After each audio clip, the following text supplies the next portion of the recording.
Asato ma sadgamaya tamaso ma jyotirgamaya mrityorma amritam gamaya. Om Shanti Shanti Shanti. Om Bhadram Karnebhi Shrunuyama Devaha Bhadram Pashyed Makshabhiryajatraha Sthirairangai Stuštuvagam Sastanubhihi Vyashema Devahitam Yadayuhu Swasti na Indro Vridhashravaha Swasti na Pusha Vishvavedaha Swasti nastarksho arishtanemihi Swasti no Brihaspati'r dadhatu. Om Shanti Shanti Shanti. I will just read the meaning of the Shanti mantra. Om, O gods, may we hear auspicious words with the ears. While engaged in sacrifices, may we see auspicious things with the eyes. While praising the gods with steady limbs, may we enjoy a life that is beneficial to the gods. May Indra of ancient fame be auspicious to us. May the supremely rich Pusha, god of the earth, be propitious to us. May Garuda, the destroyer of evil, be well disposed towards us. May Brihaspati ensure our welfare. So you see, this is the most important starting point. Let my eyes, ears, everything see that which is auspicious, and my vital energy also function as it should function, and let all the gods be auspicious to me, towards me. So that our spiritual sadhana is successful, comes to fruition. So now we will start with the mantra where we left off yesterday. We finished the 7th mantra, right? So now we go into the 8th mantra. Tapasa chiyate brahma tato annam abhijayate annat prano manas satyam loka karma suchamritam. So he is giving us the sequence of creation through this mantra. Tapasa chiyate brahma. Through knowledge, Brahman, as it were, increases in size. Chiyate. From that is born food, the unmanifested. From food evolves prana or hiranyagarbha. Thence the cosmic mind. Thence the 5 elements. Thence the worlds. And thence the immortality that is in karmas. There's a lot packed into this mantra. So you see, when they are saying Brahman increases in size, can Brahman increase in size? What are they trying to say? What it means to say is, what we are calling Brahma Vastu, there is a way of bringing it into full expression. There is a way of manifesting it completely. See how Vivekananda defined religion. It is the manifestation of the divinity already in man. Divinity is already there. We don't know it. But bringing it out fully, manifesting fully is religion, he said. So, tapasa chiyate brahma, it is being said. Through tapas, you bring Brahman into full manifestation. Without the power of tapas, it is very difficult. But tapas has different connotations with different people, you know. Earlier, many saints believed physical austerity is tapasya. And the bar was raised very high. You might have heard of all this. Yogis of yore, they would, with their bodies, they used to do a lot of things. Standing in the in fire, in the midst of heavy torrents, all this they would do, or standing on one leg, and a lot of this kind of austerity they would do. This is physical austerity. Then there is mental austerity. Mental austerity means what?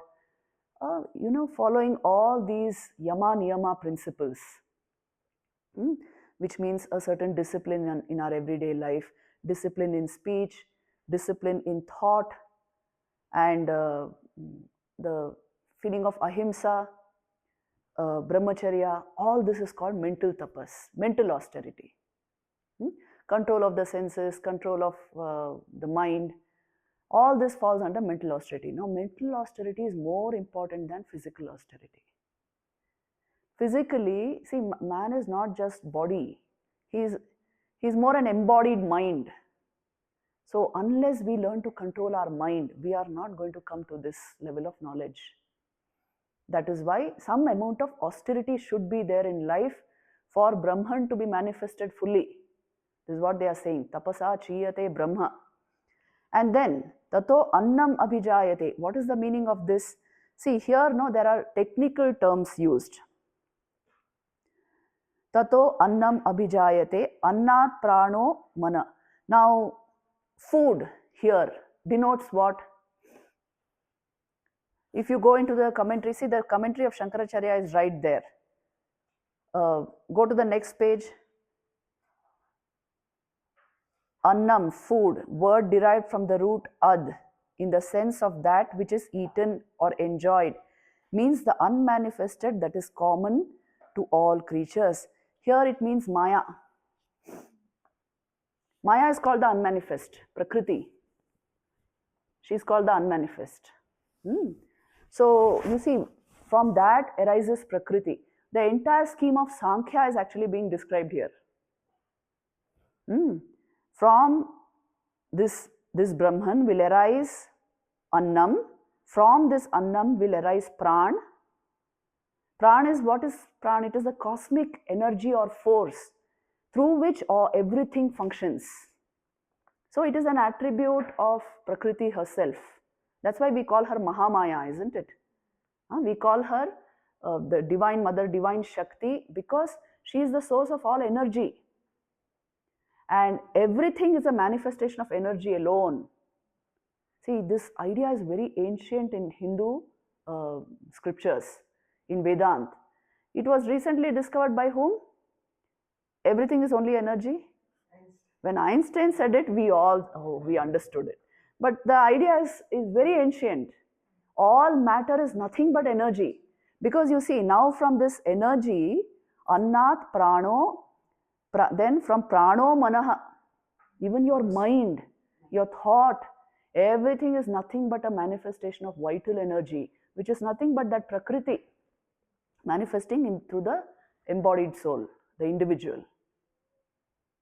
So it is all nothing but energy. And then Satyam here is again a technical word. It doesn't mean truth here, it means the 5 elements. Panchabhut. This is how Shankaracharya has given it. So you see, thus from mind again comes the Pancha Mahabhut. You may ask that, isn't it out there? See, the 5 elements appear to be out there, but they are telling us, no, they come from your mind. What is the meaning of this? Nothing is out there. See, this is a hard point to digest, but you have to digest it.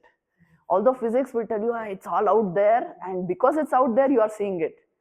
But all these philosophies will tell you, nothing is out there. Out there, what is there is only a suggestion, but your mind interprets it as that object. Drishti Shrishtivad. Drishti se Shrishti hoti hai. Now you must think and see how this is possible. But you will be, it's really a matter of great pride that modern quantum physics has come to this, that there is no external object as such. The act of perception is creating what you are calling object. I always give this example in all talks. See, there's green trees all around here. To you, it is a green tree. To a cat, if there was a cat here, it would see a grey tree and not a tree, some grey object. And to a cockroach, it is a pixelated, colorless something. So is it a green tree or grey object or pixelated something? What is it actually? How come every creature laden with diverse equipment, different equipment, sees it differently? So then what is there? With this equipment, I see a green tree. So it is more wise to say, I am seeing a green tree, than to say a green tree is there and I'm seeing it. You only will see as much of reality as your equipment will allow you to see, because the very act of perception is very clouded. Do you know how we perceive? Actually, you are not perceiving what is there. The light, electromagnetic radiation being thrown out from that tree, rejected light is entering my eyes, the inverted image on the retina, then it goes to my visual cortex, then through the thalamus, and somehow an interpretation. You see, it's only electromagnetic radiation and neurochemistry that gives me the idea it is a tree. It's a green tree. How we do this, it's an interpretation, that's why. It is not perception of something which is there. This is a hard point to digest, but if you think deeply about it, it is a fact. To every creature with different equipment, it will appear different. To an owl, do you know, this doesn't exist unless it is dark, and then he sees it as something else altogether. But I am seeing green tree. So we are only seeing that much of reality as we are allowed to see through our equipment. We must understand this. There is no reality out there. It's an interpretation. It's the brain's reconstruction of a suggestion outside. So if this much we grasp, then you see, mana, from mana comes satyam, he's saying. The Pancha Mahabhut are created by your mind. So loka karmasu chamritam, and all this, the intricate web of karma phal are all created by your karma. So all the worlds, all the immortality and mortality of human beings, everything is created by your karma. This is the sequence of creation.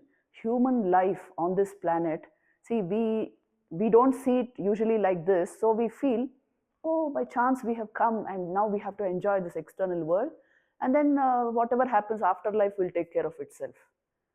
Unless we know what is it that I'm seeing, what is it that I want to enjoy, from where comes this desire for enjoying something, who am I? Unless we ask these questions, we will not come to this understanding at all. Yes. So the sequence of creation is being outlined here. Without the subject, there is no object. Please understand. There is no object without the subject. And the subjective mechanism is interpreting the object all the time. So there is no world out there as such. It is a creation. It's a projection, you can say, of and an interpretation of my brain.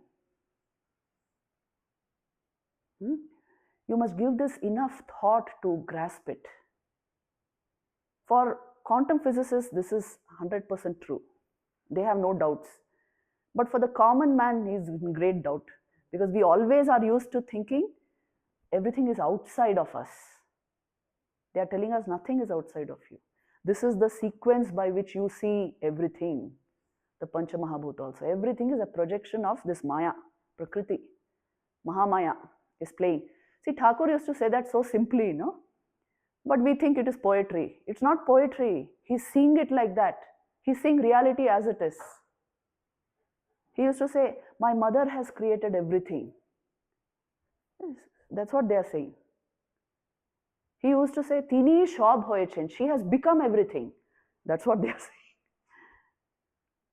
saying. They are seeing reality as it is. And we are seeing through the interpretation of a jaded mind and brain. But because it's a, common illusion, or you can say colossal veil thrown over all our minds, we feel, oh, she's also seeing like that, so what I'm seeing is right. It's a huge illusion we are living in. That's why it's called Maya. So these Upanishadic mantras are very strong, giving very strong messages. Then you see, Ya sarvagnya sarvavidyasya jnanamayam tapaha tasmad etad brahmanama rupamannam cha jayate. Iti Mundaka Upanishadi Prathama Mundake Prathama Khandaha. So he's saying, from him who is omniscient in general and all-knowing in detail, and whose austerity is constituted by knowledge, evolved this Sagun Brahma. Derivative Brahman means Sagun Brahman, name, color and food, all its different manifestations. So from that Nirgun, the cause of all causes, arises the manifest Brahman, Sagun Brahman, Sakar Brahman, and everything that you see in this world. It is all derived. Nirgun Brahman is omniscient, and see, what's the meaning of omniscient in general and all-knowing in detail? He alone is all that there that is manifesting. See, here Sarvagnya means one who knows the cause, and Sarva Vidyasya is one who knows the effects. So he is the knower of everything. He encompasses everything. And it is he alone who is manifest in everything. The highest states of knowledge will give this abhas, this understanding. Until then, we think in categories. We have differentiated everything. And our specialty is differentiation everywhere. So the small mind always differentiates. It draws boundaries and barriers. The big mind sees the whole picture, isn't it? So this is the illumined mind. Every Upanishadic mantra is born of the mind of a rishi. Rishis were mantra drashtas, men who had awakened to reality as it is. And that's why these are mantras, these are not verses, these are not stutis, these are mantras.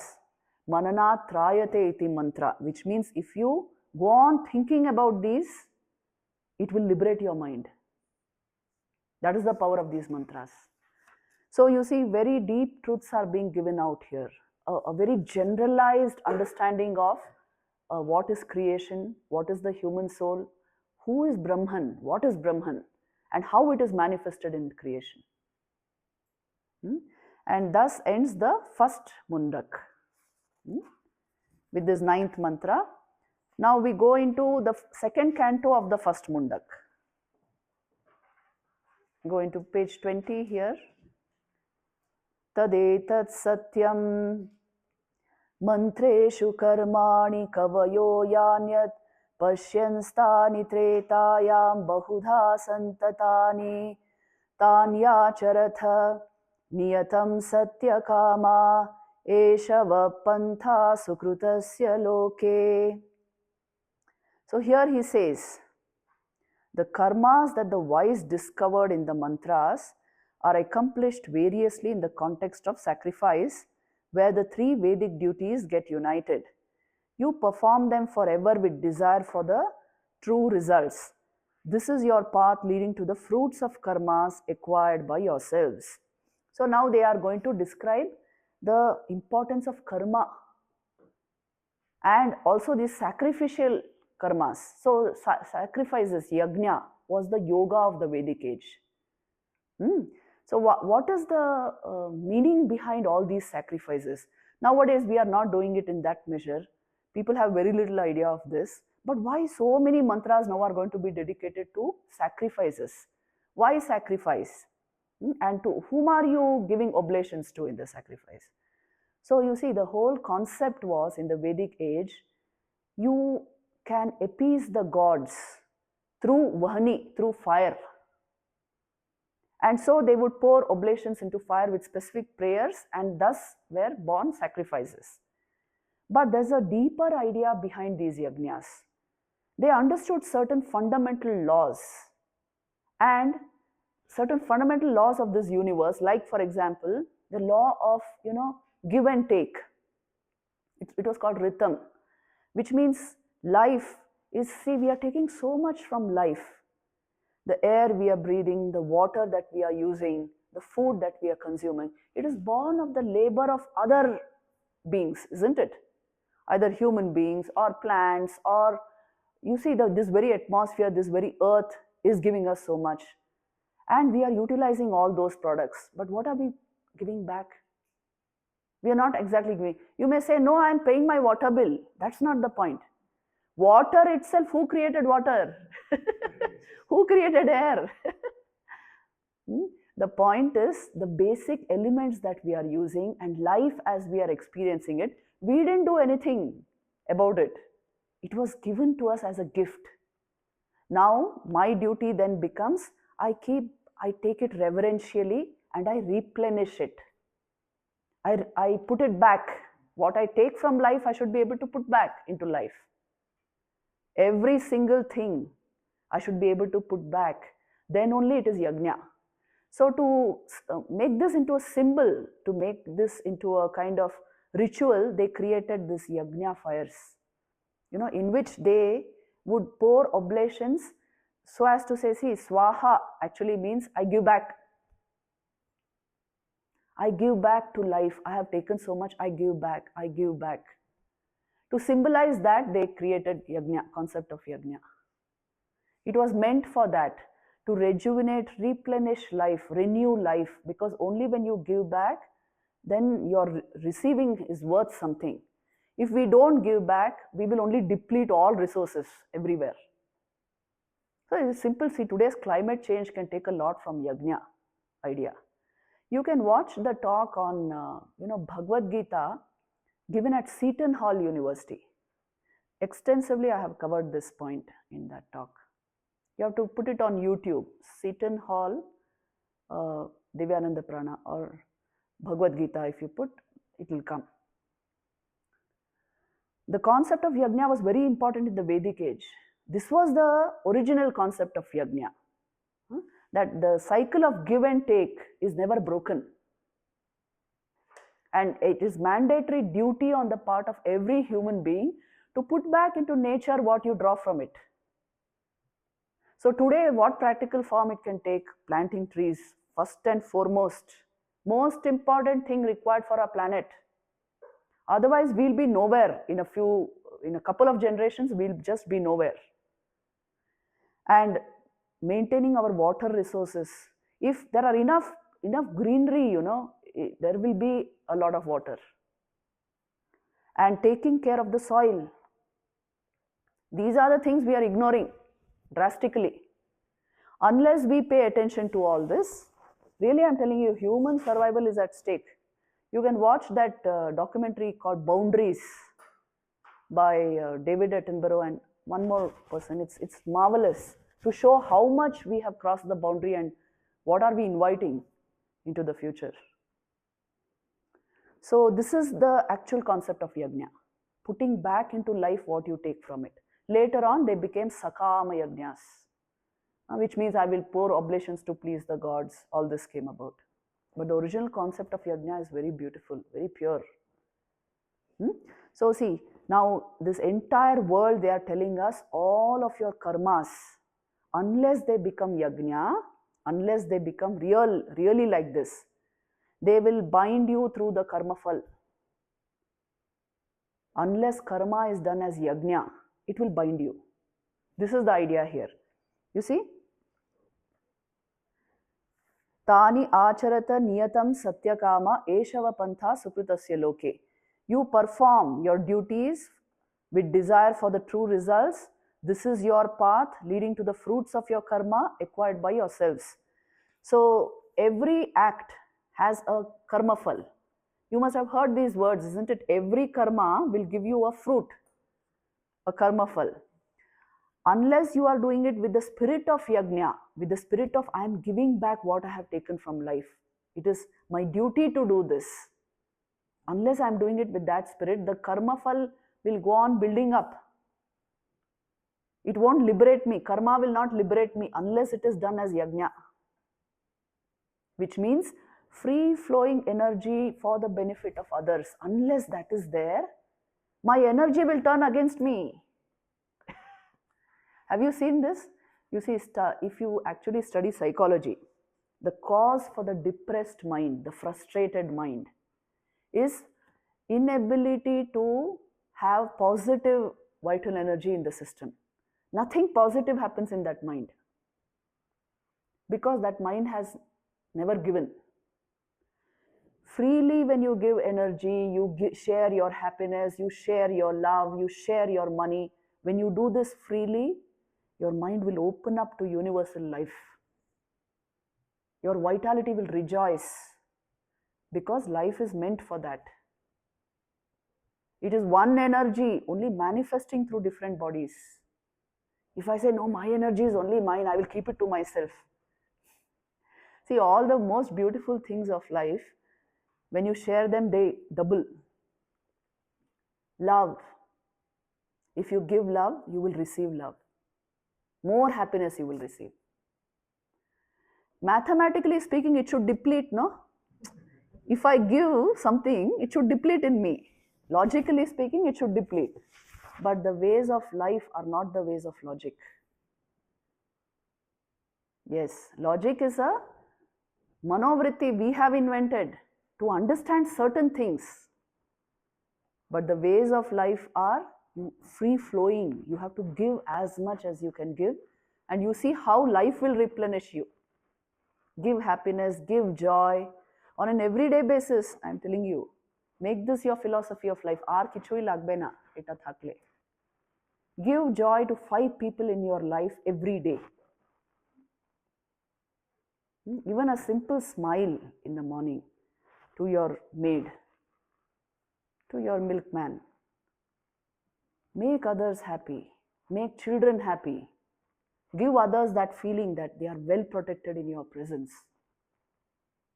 This is the whole point. If this is there, it is yajna. The yajna bhav is there. As much as you can. Because human being means this.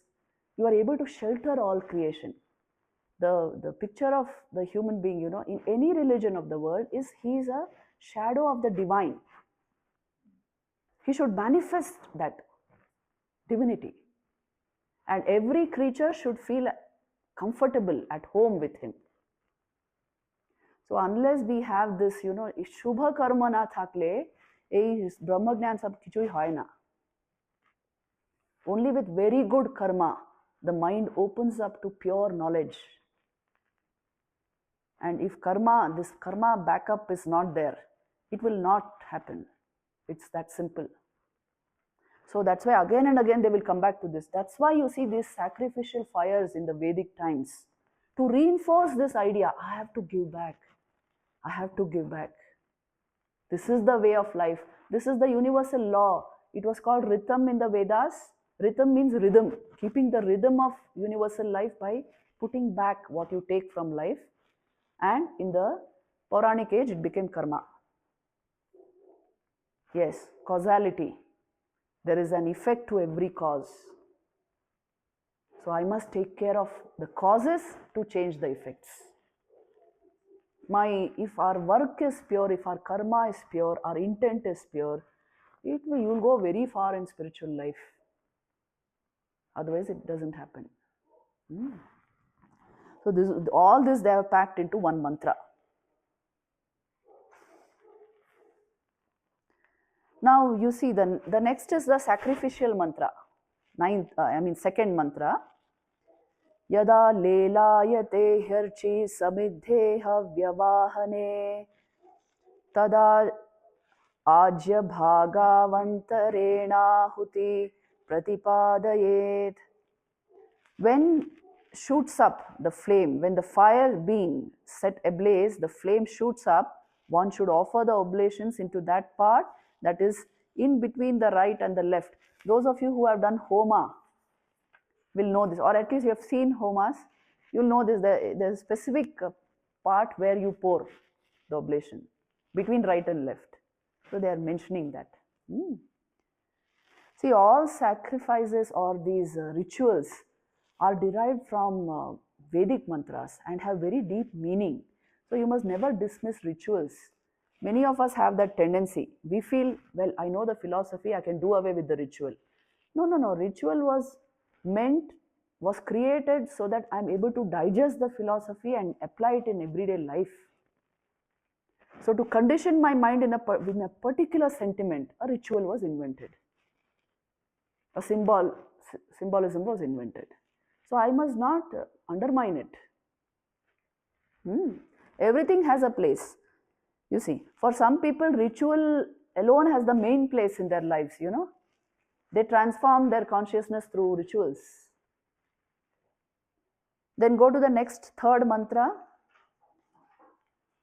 YasyagniHotram adarsham apaurnamasam achaturmasyam anagra yanamati atithi varjitam cha ahutam avaishvadeva avidhina hutam masaptam mastasya lokan hinasti. That is, the Agnihotra destroys the 7 worlds of the man whose Agnihotra sacrifice is without darsha and Paurnamasa rites and devoid of Chaturmasya and bereft of Agrayana and unblessed with guests, goes unperformed, is unaccompanied by Vaishvadeva and is performed perfunctorily, which means if you don't follow the rules, it won't work, the sacrificial rite.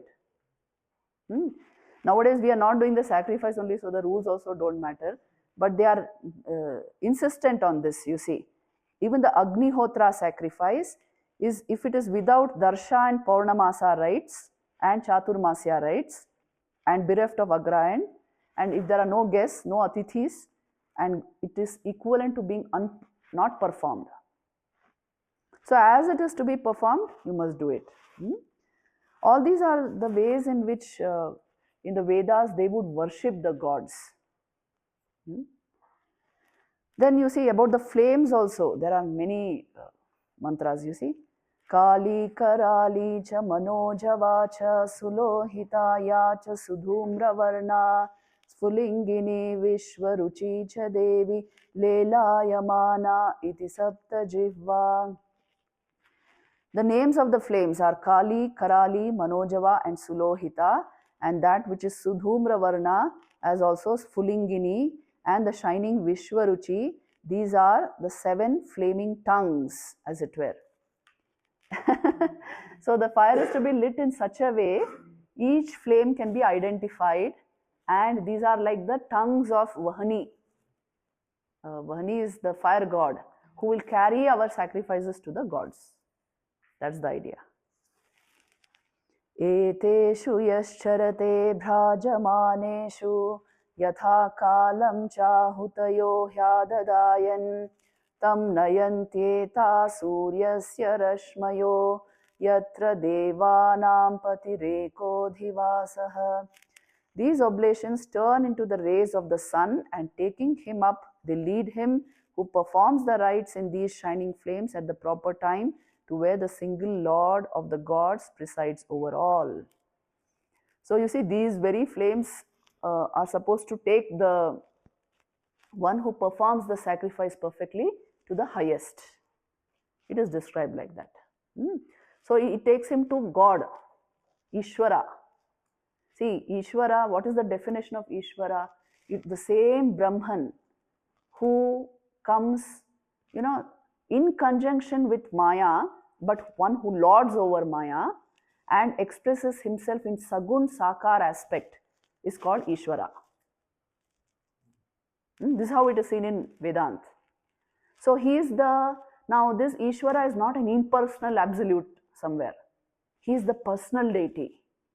And he has a mind, he has feelings, he is Bhavagrahi, he is Bhavanidhi, he is Karma Phaladata. You understand these words, isn't it? He is the giver of Karma Phal. He is the one who relates with his devotees. He is the treasure of his devotees. So he is the God of love. He is the one whom we worship in our temples and everywhere. He comes in a particular form and name. So Vishnu, Shiva, all the deities whom we worship, they are nothing but Sakar, Sagun aspects of Brahman. Isn't it? So it is Sagun Brahman. The same Brahman can come in this form. So you must not have doubts. Is that a different God? This is a different God. No, same God. Same God. So if Ganesh is different or Durga is different, Vishnu is different, Shiva is different, same God. Coming in that form for those devotees. Ye yatha mam prapadyante tams tathaiva bhajamyaham. Bhagavad Gita says. Hmm? So the understanding of God in Hinduism is very broad, very vast, all encompassing. In fact, for every mind as he requires, God comes to him in that form. It's wonderful, isn't it, the way they have conceived? See, it's from the Vedas straight, from the Upanishads. So, these oblations will take you to Ishvara, who presides over all the. So the small gods here, the small g, it means gods like Agni, Varuna, Indra, Vayu. They are all actually gods who control one single element in nature. Each of the Panchamahabhuts is under one particular god. Like Agni controls fire, Vayu controls wind, Indra controls, he is the maker of all the rain and storm and thunder and all that. This is how it was conceived. And so these flames, when you offer oblations to gods, ultimately it will reach Ishvara, they are saying. Because he presides over all these gods. Then, the sixth mantra.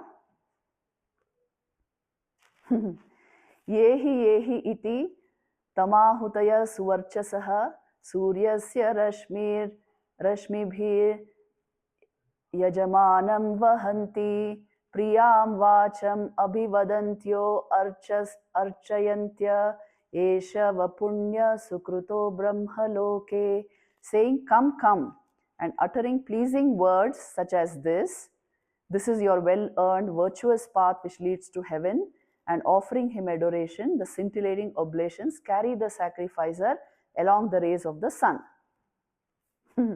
So say there are deities who will come and take the one who does this sacrifices perfectly to the higher worlds.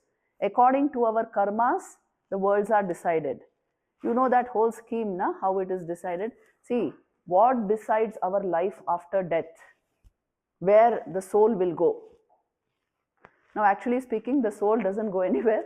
The Sukshma Sharir goes, the mind, and all the sanskars and karma phal which we have gained, collected by our work in this life, that entire package, that is supposed to go into different worlds according to the nature of our karma.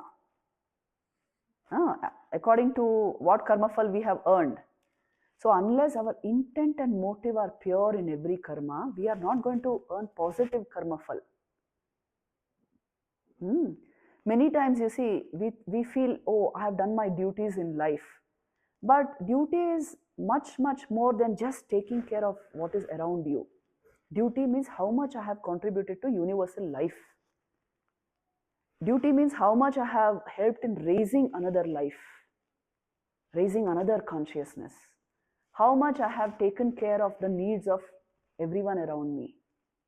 How much I have contributed to the life energy of others. All this is duty.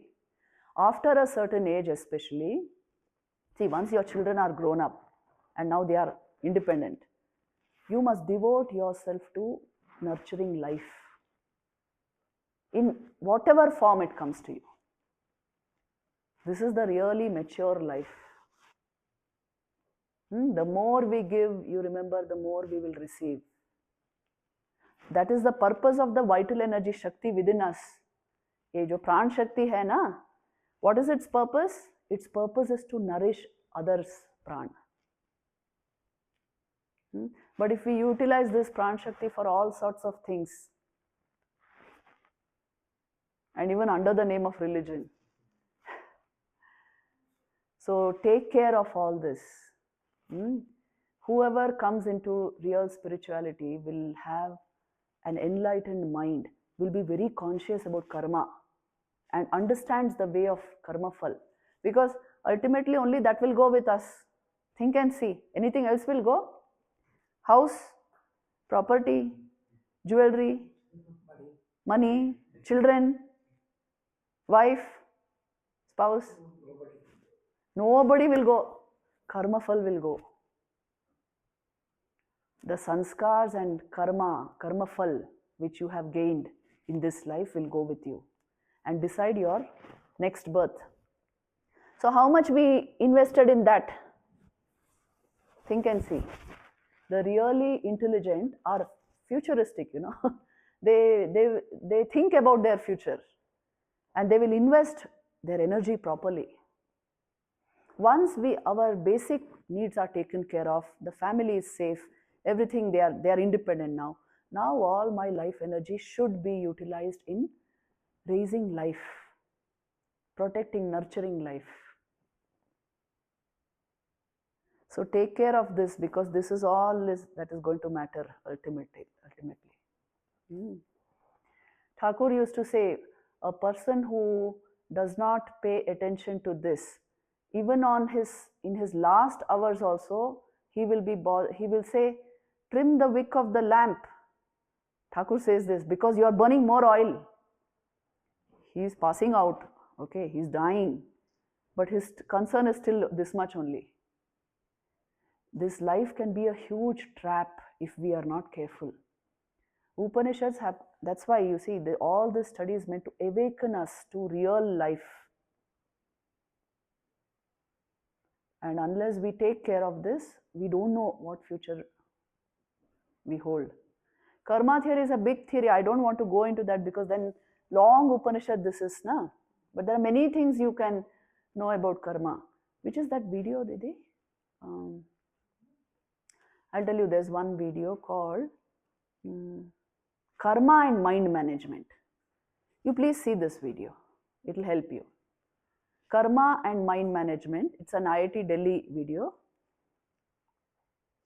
If you give Karma and Mind Management Divyanandaprana, it will pop up. And one more you can see is Karma Siddhant.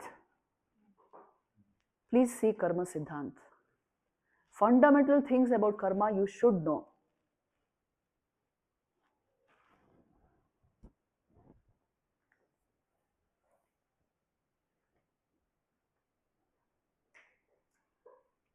So these are all sacrificial mantras, na?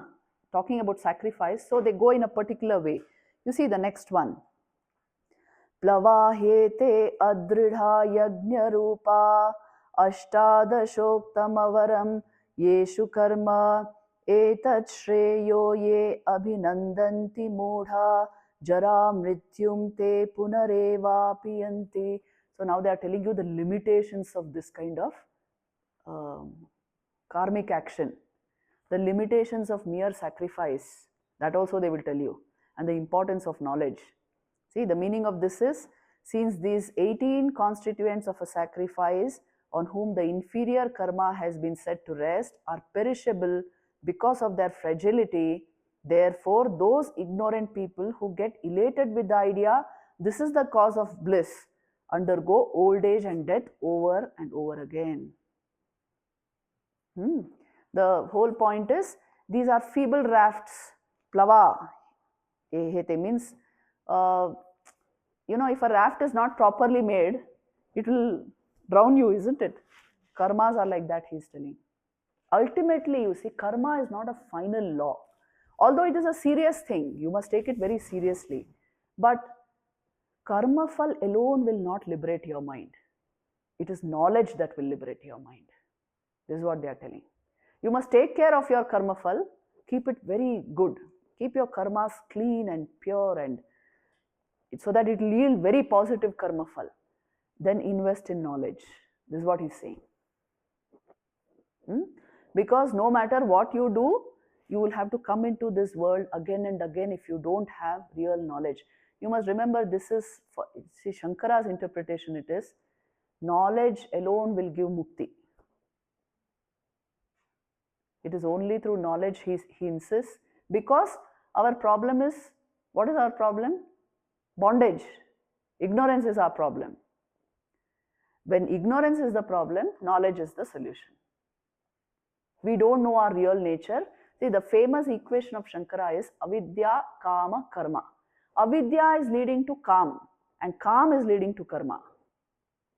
Avidya, ignorance, is leading to desire. Because we have desires, you are doing all kinds of sacrifices to please the gods and give you more money, more food, more pleasure. So when this is the equation, this alone will not liberate you. This is what he's saying. But the yajna bhav which I spoke of, that doesn't fall into this normal kind of karma. Please remember. That is a way to liberate your soul. When you do it with the spirit of yajna, that karma will not bind you. This is only Swamiji's Nishkama Karma Yoga. Vivekananda also insisted on karma, but you must do it in Nishkam way, in the yajna bhav. Then it will not bind you. But any other karma will again and again bring you back to this world, because the fruit of karma is limited. Karma phal is always limited. Knowledge alone, here he says, knowledge alone will liberate you. So understand this. If karma is done with completely nishkam bhav, it is equivalent to the fruit of knowledge. You should know this. But it is not easy. Many people think they are doing nishkam karma. When obstacles come, you can see they are not doing nishkam karma. What is the sign of nishkam karma? The sign of nishkam karma is you should be nishkam. Then only you will do nishkam karma. Yes, when I really don't want anything from that action, but I am doing it out of, the deep reverence for life that I have, out of a deeply worshipful attitude towards all creation, because I am seeing Shiva there, then only my karma will become nishkam. So this is not easy. That is why you must use all the yogas to come into the realization of Vedanta. Many people you will find, in India it's very common, they will say, Abhi hum nishkam karma hi karte hain. Very good that you have that intent, but don't conclude that everything that I'm doing is nishkam. Many times there are desires lurking in our subconscious which we don't recognize, or in our unconscious minds. We may not recognize at all. Conscious mind is saying nishkam karma. So that's why entire purification of mind is required for us to become completely nishkam, isn't it? Until then, you have to do everything. You do bhakti, you do yoga, you do karma, nishkam karma, you do meditation. Don't leave out anything. This was the thing which Vivekananda prescribed. Then you see the next one. Avidyayam antare vartamana swayam dhira panditam manyamanaha janghanyamana pariyanti mudha andhe naiva niyamana yathandhaha. This is Kathopanishad also, it's there. Remaining within the fold of ignorance and thinking we are ourselves wise and learned, the fools, while being buffeted very much, ramble about like the blind, led by the blind alone. So that's why you see, I told you the value of humility. Remaining always extremely humble, because if you think you know this Brahma Vidya, Brahma Vastu, you don't know. If you think you don't know, you know at least something. It is like that. Yes, because it doesn't fall into the parlance of what you are calling knowledge, within the parameters of knowledge. It is always wise to say, I don't know anything. Because when you know it, you really can only say it cannot be known. You can only be it, you cannot know it. So, pride over all these things is nothing but an obstacle in spiritual life. I have studied the Upanishads. So what? I have this degree. So what? What's the point? For this search, you must be really empty, That is the glory of the human being. You can empty yourself completely. And then only this knowledge comes. Do you know the story of emptiness? Story time now. Let me tell you a story on emptiness. The importance of an empty mind to come to this knowledge. Khali manassu beko. If it has too much, in it, you cannot put Vedanta into it. Yes, this is actually a Zen story. Zen has parallels with Vedanta. So in this Zen story, there is a professor who knows too many things, He is some double PhD of his time, whatever it was. and knows everything and always in that mode, knowledge, thought and intellectual this thing, work, always in that. And so he's always disturbed. He's never at peace. Too much overthinking. So now he wants to learn Zen because somebody told him Zen will solve your problems. So he comes to a Zen master. Now that Zen master has a completely blank look. This one is so worried and tense, and the Zen master is completely placid, very, very quiet, peaceful, and with a beautiful smile on his face. And he welcomes the professor. And the professor comes and says in great tension, I want to now study Zen. This is my qualification, I have done all this, now I want to study Zen. And the Zen master says, sit down quietly first, sit. And then he sits and starts thinking, what question I'll ask, what I will do. And then the Zen master says, don't worry, your questions, don't worry, we'll answer them. But first have tea with me. So he orders for tea. And the tea comes on a tray, two cups and saucers and tea. And then the tea is placed on his table. And now the Zen master sees the professor who's getting more and more tense, because now what I will ask, what he might answer, and again I will retaliate, what I will do. So now he says, calm yourself and drink tea. And he starts pouring the tea into the cups. And he pours and pours and pours. Now the tea flows into the saucer and into the tray. And now it's going to go into the floor. And then the professor is seeing and saying, what are you doing, sir? What are you doing? It's overflowing. Don't pour any more tea. You can't pour tea now. Then the Zen master says, I am showing you the condition of your mind. It's overflowing with thought. How can I pour Zen? It won't hold, because your mind is overflowing. You need an empty cup. Existential question means it's a mind quake. Empty mind it should generate. Then only you can catch this, because your awareness is what is getting invested in your thought process and creating the confusion. To catch pure awareness, you must learn to still mind, empty mind. This is so very important. That's why I told you sadhana is the way to realize this. Not knowing too much. If we know too much, we are in trouble, People who know too much and are always trying to find links between the different categories of all that they know, they are always overthinking. You are, there's something called cognitive distortions in today's psychology in a big way. That CBT is for cognitive distortions only. CBT is the form of therapy being given in the West, mainly cognitive behavioral therapy, being given only to overcome cognitive distortions. Our ways of thought are so wrong. Not just too much thinking, wrong kinds of perverse ways of thinking. Catastrophizing, it's called. Catastrophizing. Negative thinking, worrying, comparing, contrasting. And we simply can't remain still. If you can't still your mind, it's an ill mind. Yes, it's a sick mind. It never tastes of awareness. It is always busy with something. This is not called dynamism. This is called sickness. Please understand. So unless there is real meditation and sadhana, you will not even understand what is going on. So all these are cognitive distortions. There's something called emotional reasoning.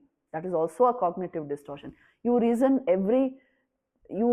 gauge everything by your emotional reaction. That is emotional reasoning. You make every emotion very big in your life. And you are constantly blaming others, thinking of others. All these are cognitive distortions of the mind.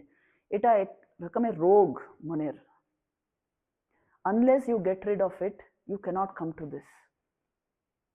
That's why the empty mind. See, 5 mistakes which all people do. Morning mistakes they are called. I will tell you what they are. Because then you lose touch with the deeper aspects of life and just remain at the very superficial level. What those 5 mistakes are is, almost everyone is doing it. At least our devotees should be protected. First is morning, first 1 hour of whenever you get up. It is always best to get up Brahma Muhurta or at least at dawn, but most people don't do that. So whenever you get up, suppose you got up at 6 o'clock, the first hour of every morning should go in spiritual practice.